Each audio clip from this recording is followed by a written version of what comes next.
Welcome to the 6th Annual Defense Innovation Days here in beautiful Newport, Rhode Island.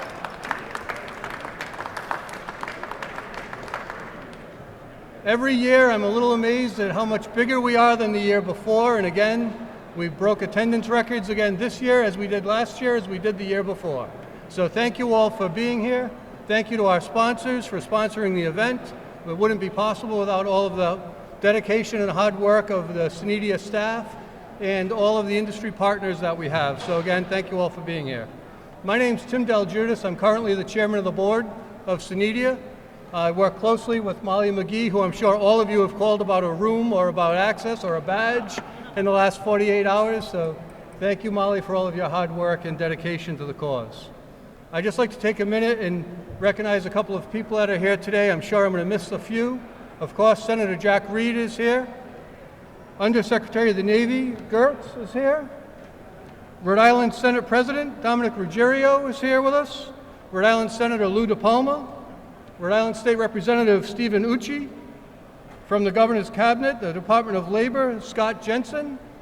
And from Rhode Island Veterans Affairs, Kasim Yarn. I'd like to thank you all for being here and taking time to be with us.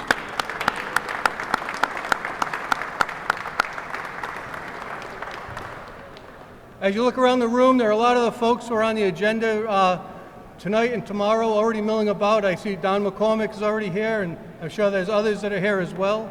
Thank you all for being here early with us. One of the great things that we do at SENEDIA, again, we focus mostly on economic development and workforce development across the Southeastern New England area. And in the process of doing that, we have the opportunity to give away scholarships. And some of the proceeds from this event go to that scholarship program. I'd like to ask one of our longstanding board members, Joe Marino from Right Solutions, to come in, who chairs the Workforce Committee, and talk about our scholarships. Joe?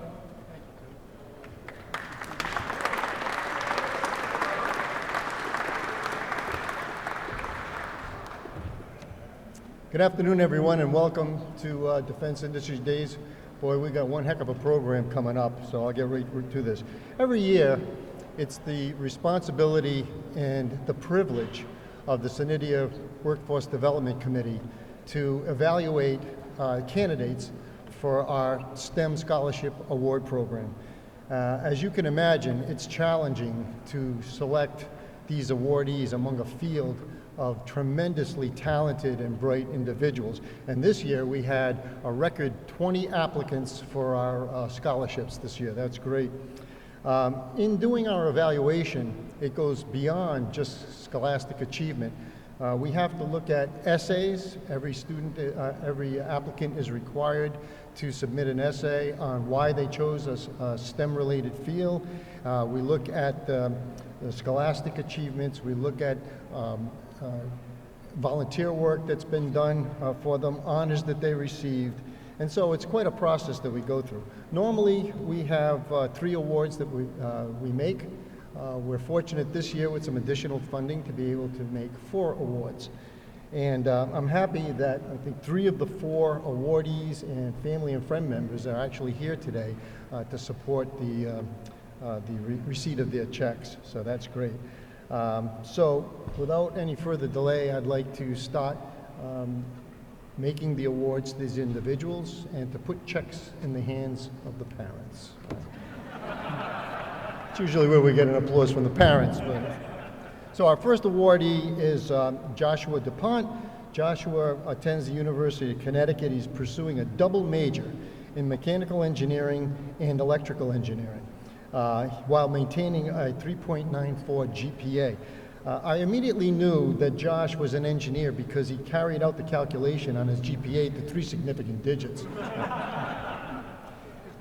Josh has served as an international volunteer helping Nepal rebuild from a catastrophic earthquake, and I believe that a lot of that was with private funding of himself and his family.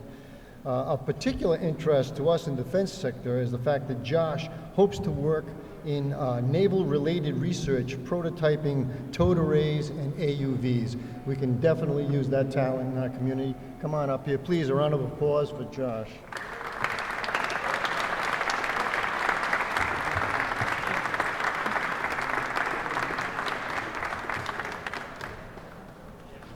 quick with the handshake? Our next awardee is Emma Suddeth. She is attending the University of Rhode Island, pursuing again a double major in chemical engineering and Spanish. She also maintains a 3.94 GPA.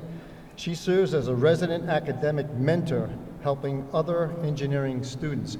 Emma, I am familiar with this program. I too was part of that program. When I attended URI, I was on the other end of that. I was the helpee, not the helper. But I want to read you the opening for her essay that she provided. What if you could cure cancer? What if your work led to discovery that could save thousands of lives? That is the goal I want to dedicate myself to. I can't think of a more noble cause, and Emma, we wish you the very best of luck. Come on up, a round of applause for Emma.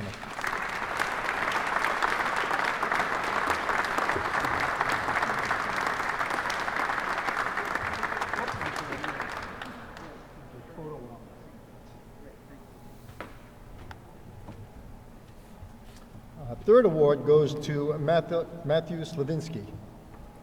And I did pronounce the last name correctly, right, Matt? Yeah. He's attending Brown University. He's pursuing a master's degree in computer science, concentration on artificial intelligence, and he maintains a 3.5 GPA. He serves as a teaching assistant of machine learning and computer networks. Matt hopes to explore how artificial agents interact with the world and the learning process. I think we're going to hear a lot about the application of AI in the coming days, Matt, so you're in a phenomenal field. Please congratulate Matt on his achievement.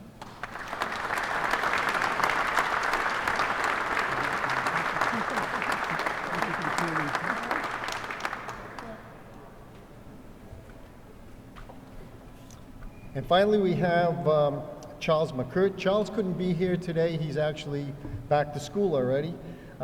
He's attending Yale University, another double major. I frankly don't know how these kids do it. Mechanical engineering and history, maintaining a 3.56 GPA. Charlie is a Naval ROTC midshipman and an Eagle Scout. Charlie will commission as an officer either in surface warfare, aviation, or the submarine community. It pretty much has all the environments covered there. So please, a round of applause for Charlie, even though he's not here for his award. And if I could have just one final round of applause for all of our awardees and their families and friends. Thank you very much. Thank you, Joe. It's funny, the senator just reminded me that he and Joe are classmates from LaSalle High School, so it's fun that they do the scholarships together. Next, I'm going to invite my boss, Paul Ferraro, who's currently the vice president of Raytheon's Sea Power business, about a mile up the road where we run all of our Sea Power headquartered programs. Paul's going to come up and say a few words for Senator Reed. Thank you. Paul?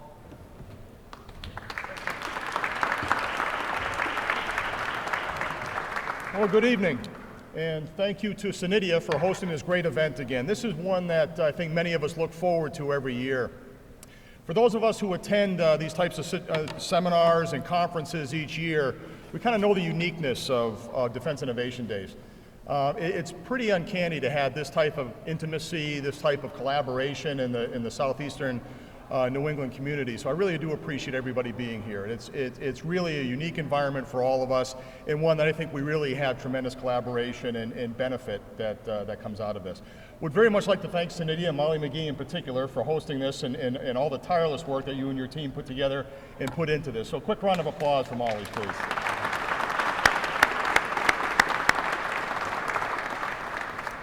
So from a Raytheon perspective, we've been a proud, I'll say, resident of Southern New England and Rhode Island in particular for almost a century now. This is very much a unique environment, in particular an undersea community and the defense industry in general. A little over 3-4 years ago now, when I first got into the role that I'm in now, Raytheon was at about 650 or so employees in this area.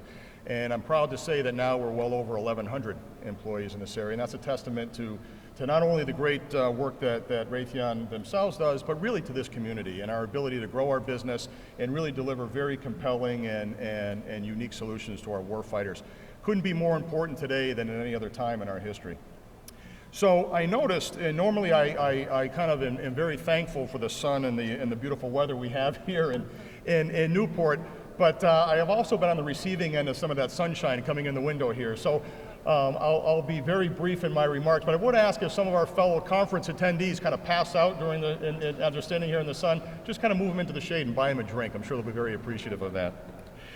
Well, without further ado, I actually have the honor this evening of introducing our keynote speaker, and that's Senator Jack Reed. Senator Reed has been instrumental in supporting initiatives such as Defense Innovation Days, which facilitate this partnership and collaboration between government and the private sector that I just spoke of. He truly works tirelessly to ensure the voices and concern of both Rhode Islanders and Rhode Island businesses are heard and respected amongst the national dialogue. Senator Reed is highly regarded on both sides of the aisle and is a testament to his steady focus on policy over politics and to the measure of voice of reason that he contributes to the legislative process. As a leader of the Senate Armed Services and Appropriation Committees, Senator Reed's effective advocacy for the defense and prosperity of our nation will undoubtedly leave Rhode Island and the United States stronger for many generations of Americans to come. Senator Reed, on behalf of my colleagues at Raytheon, I want to commend the work that you do, not just for your constituents here in Rhode Island, but for our entire nation. Thank you for your leadership and service, and now please join me in welcoming Senator Jack Reed.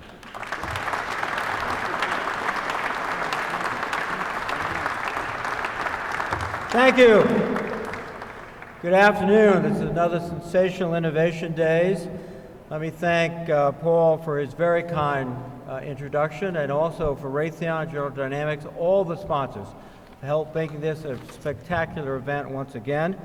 Particular thanks go to, obviously, to Molly McGee and Tim Del Giudice, who, along with their colleagues from SENEDIA, have made this a powerful force for innovation and for productivity here in Rhode Island and throughout the Southeast New England area. So thank you so much, Molly and Tim.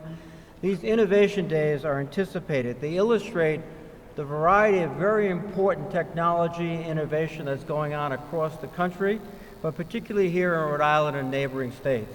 This is becoming rapidly the center of the underwater world in terms of technology and innovation, and we're very pleased about that. I'm delighted, of course, that Secretary of Defense Mark Esper will be here tomorrow. I want to thank Secretary Gertz for joining us today. Thank you, Mr. Secretary. I think Secretary Esper's presence, Secretary Gertz's presence demonstrates the importance of this meeting of minds and of hearts about the future and the necessity of sophisticated undersea warfare technologies throughout our Navy and our other Defense Department agencies. This is a great opportunity to showcase the considerable capacity for innovation that is evidenced by everyone here today. It also is an opportunity to strengthen partnerships, to meet new individuals, to strike up new relationships, to promote and to further our activities throughout the underwater domain. Now, we all understand we are in an era of peer competition, particularly with Russia and China, in terms of both economics and national security. What seemed to be a distant threat 10 years ago has now become a very, very conscious adversary in both cases. So we need to make sure we have the organizations that are represented here, private industry, the public sector, particularly Naval Underwater Warfare Center, academic institutions. We need all our creativity, all our imaginations, and all our dedication to meet these ominous threats that are approaching. We also need to support efforts like the ANTEX, the Advanced Naval Technology Exercise being sponsored by the Naval Sea Systems Command along with the Naval Undersea Warfare Center. That'll take place in Newport at the end of this week. At ANTEX, scientists, engineers, and the private sector will come together, just like you're coming together today, and talk about the new opportunities, the new threats, the new ways in which to continue to be the leader in the undersea dimension. Now, from our perspective down in Washington, one way we can help you is to go ahead and make sure that we fund you on time. As you know, a few weeks ago, we were staring at another possible sequestration. But fortunately, in July, we were able to come together and that's not the most frequent occurrence in Washington these days, to come together and pass a budget deal that in fiscal year 2020 will result in a $20 billion increase in defense spending to a total of $738 billion. Now that's critical to support your efforts. It's also critical to have the certainty and knowledge that we will get that money to you in time. We still have work to do. We have not finished our appropriations process, and until we do that, there's always the specter of a continuing resolution. And frankly, one of the lessons that I learned, we've all learned the hard way, is I think a lot of us would trade several $1 billion for certainty. We want both, and we're going to try to get both this year. We have to keep this work going forward. I think it's also equally important that we not only fund our defense agencies, but our related agencies, because the threats today can't be met by the Department of Defense alone. I just came from the Defense Legal Institute at Newport, and they've been charged with capacity building, along with the State Department, of our allies across the globe. If we don't have that component, we can win the kinetic fight, but we won't win the peace. So we have to fund the whole of government, and that's what we're attempting to do with this budget arrangement. Now, I sit on the Defense Subcommittee Appropriations for Defense. I don't sit close enough to the chairman, as I should, but I'll do my best to make sure we get the resources out there in time, that we address readiness, procurement, and innovation, all the key factors we need. Now, one of the areas that we're all concerned about, all interested in, and are committed to is making sure that the National Defense Strategy is fully implemented. One of the key aspects of that is modernizing our capabilities, particularly when it comes to the nuclear triad. And that's why we're so not only impressed, but so committed to the Columbia-class submarine recapitalization. That's going to be critically important. We have to replace the Ohio-class submarines. They're literally wearing out. We're doing that now. We're working together, and we hope that this team will be successful. We know they will. One reason we're so interested in this is the Russians have announced that they've completed over 70% of their recapitalization of their submarine fleet, and the Chinese have just entered the world of the triad by announcing that they're fielding their first ballistic missile submarine. So threats are real, but we have in the Columbia, I think, the answer to those threats, and we're going to push forward very aggressively when it comes to that. Now, we've got a big task ahead of us to make sure we accomplish these objectives.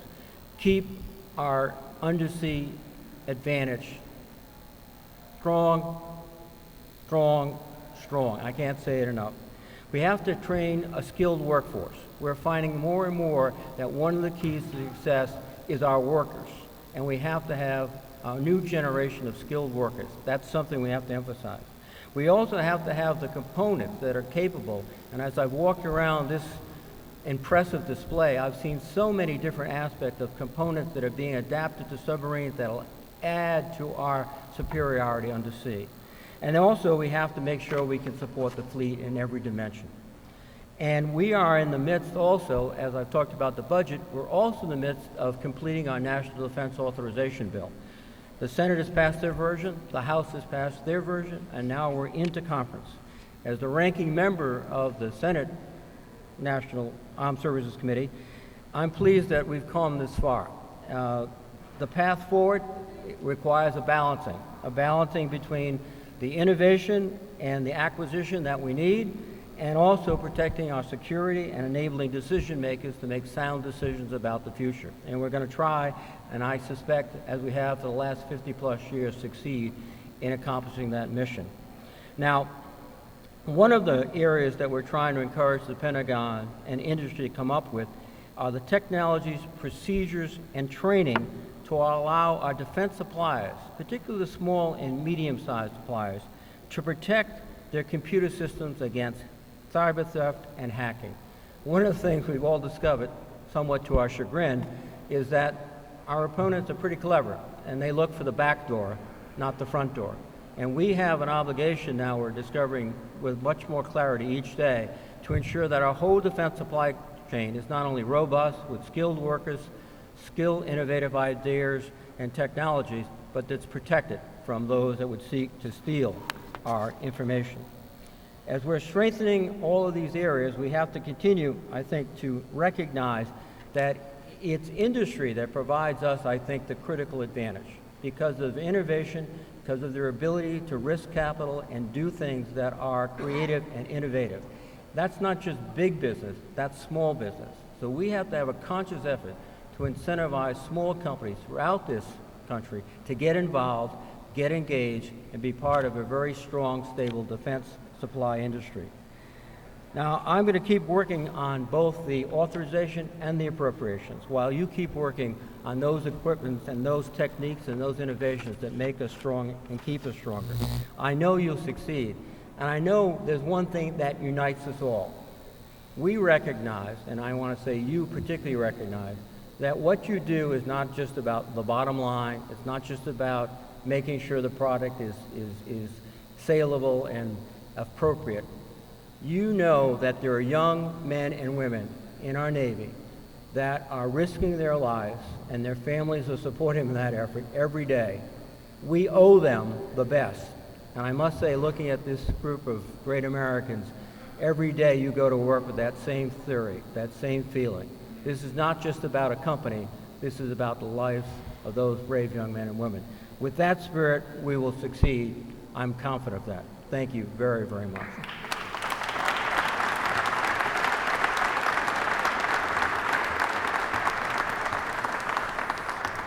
Thank you, Senator Reed. And I'd like to present to Senator Reed our first ever coveted 2019 SENEDIA coin. Oh, thank you very much. Thank you, Senator.